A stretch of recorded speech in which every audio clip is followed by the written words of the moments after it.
The Scott versus Sanford case in 1857 was a very controversial case when it was decided, but not as much now. It is almost universally regarded as repulsive.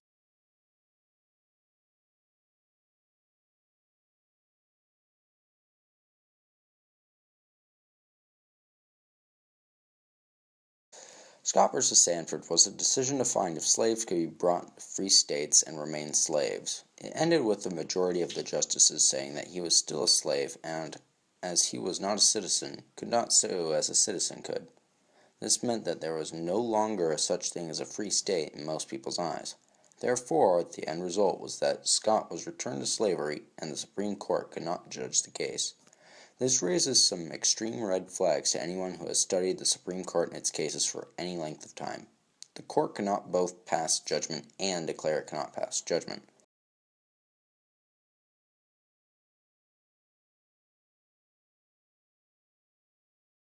The Chief Justice, Taney, also declared that, in the opinion of the court, the legislation and the history of the times and the language used in the Declaration of Independence show that neither the class of persons who have been imported as slaves nor their descendants, whether they had become free or not, were then acknowledged as a part of the people, nor intended to be included in the general words used in that memorable instrument.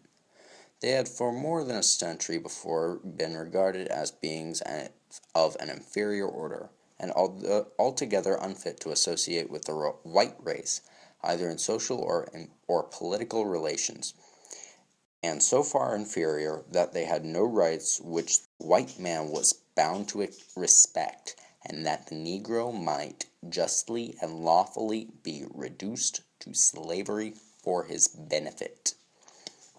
This passage is arguably the most disgraceful action in the history of the Supreme Court. However, I will play devil's advocate for the time being.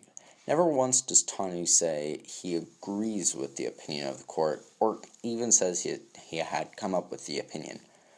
And, to quote John Green, just as a reminder, none of these guys weren't racist.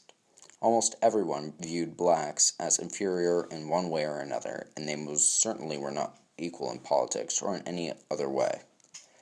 This meant there was no such thing as a free state, because slaves were still property of their masters, even in free states.